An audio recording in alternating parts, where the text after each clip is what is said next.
নমস্কার বন্ধুরা, আমি সুখী বাসাক আমার ইউটিউব চ্যানেলে আপনাদের সকলকে স্বাগত জানাই। আজকে আমি আপনাদের মিষ্টি আমরা টক ঝাল আচার বানিয়ে দেখাবো। তো আপনারা পুরো ভিডিওটা স্কিপ না করে দেখতে থাকুন, আশা করি ভালো লাগবে।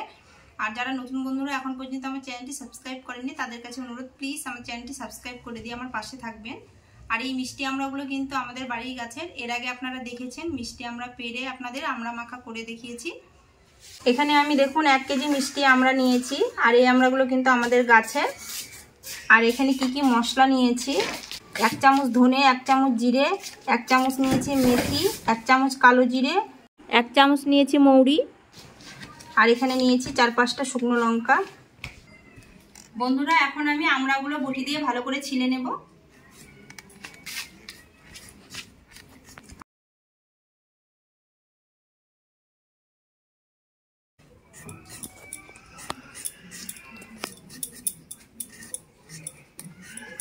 এই যে দেখুন, এইভাবে আমড়াগুলো ছিলে নেব। একইভাবে আমি সব আমড়াগুলো কিন্তু ছিলে নেব।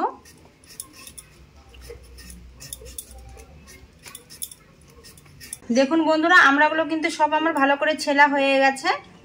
এরপর আমি আমড়াগুলো একটুখানি জল দিয়ে ভালো করে ধুয়ে নেব।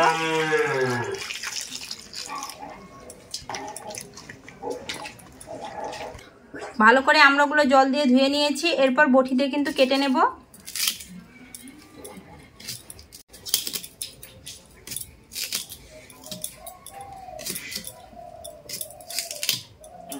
আমড়াগুলো কিন্তু বন্ধুরা মটমটা খুব সুন্দর খেতে, মিষ্টি, বেশি চিনি লাগবে না। এই যে দেখুন, এইভাবে আমি কেটে নেব।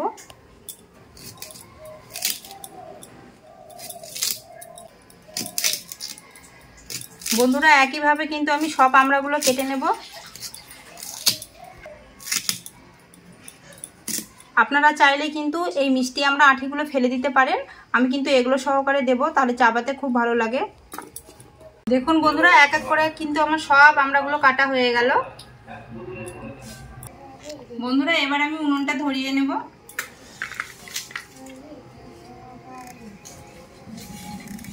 উনুন ধরানো হয়ে গেছে, কড়াই গরম হয়ে গেছে। কড়াইয়ের মধ্যে দিয়ে দেবো 4-5টা শুকনো লঙ্কা।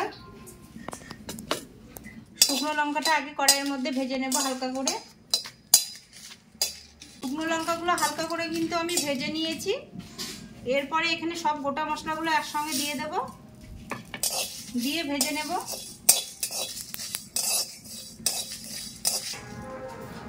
কড়াইয়ের মধ্যে সামান্য জল দিয়ে দেব। গোটা মশলাগুলো আমার ভাজা হয়ে গেছে। এবার আমি এটা একটা প্লেটে তুলে নেব। এরপর আমি দিয়ে দেব গুড়। গুড়টা গরম জলে একটু গরম করে নিয়ে তারপরে ছেঁকে নেব, তাহলে গুড়ের মধ্যে যে নোংরাটা থাকে সেটা কিন্তু বেরিয়ে আসবে। এখানে আমি 350 মতো গুড় নিয়েছি, কারণ আমড়াগুলো মিষ্টি, বেশি গুড় লাগবে না। গুড়টা একটুখানি জাল করে নেব বন্ধুরা, বেশি জাল করব না। বন্ধুরা, এখানে একটা বাটি নিয়েছি, আর বাটির উপরে এই নেটটা নিয়েছি। নেটটার মধ্যে গুড়গুলো দিয়ে দেব।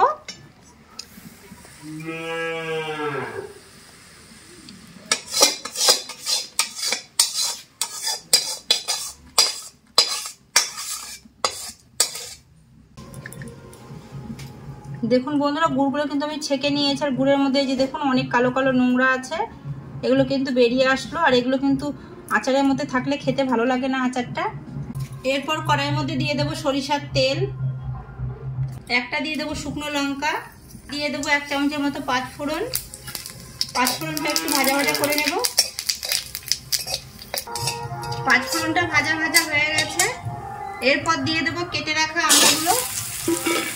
আমড়াগুলো দিয়ে একটু নাড়াচাড়া করে নিতে হবে।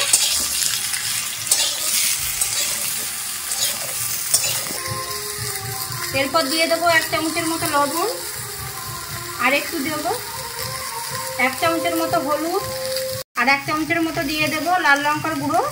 এই লাল লঙ্কার গুঁড়োটা দিলে কালারটা খুব সুন্দর আসবে আচারের। লবণ, হলুদ আর লাল লঙ্কার গুঁড়ো দিয়ে নাড়াচাড়া করে নিয়েছি। এরপর দিয়ে দেবো সামান্য জল।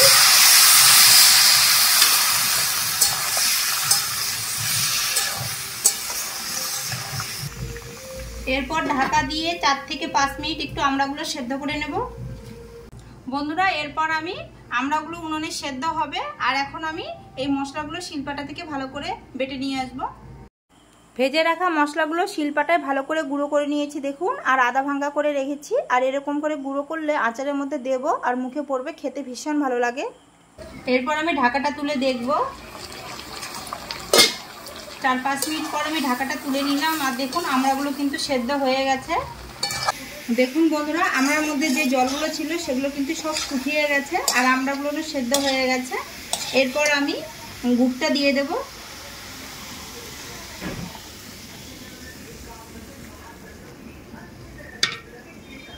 গুড় দিয়ে একটু নাড়াচাড়া করে নেব। গুড়টা দিয়ে বন্ধুরা আরো 2 থেকে 3 মিনিট আমি জাল করে নেব, তাহলে গুড়গুলো কিন্তু অনেকটাই শুকিয়ে যাবে।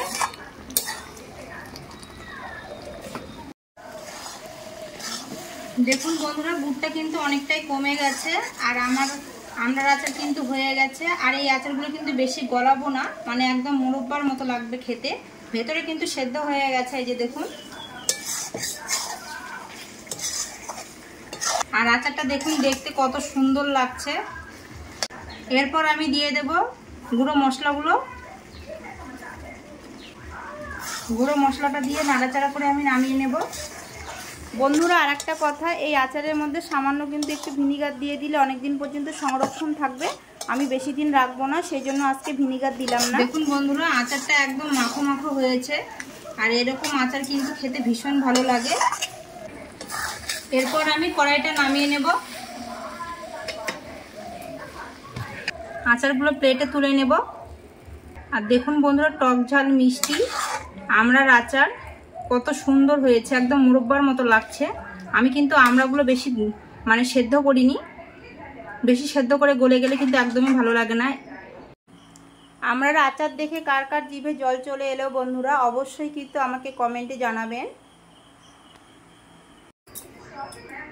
দেখুন বন্ধুরা, মিষ্টি আমড়ার টক ঝাল আচার তৈরি করে নিয়েছে, আর কত সুন্দর হয়েছে দেখতে, একদম মুরব্বার মতো।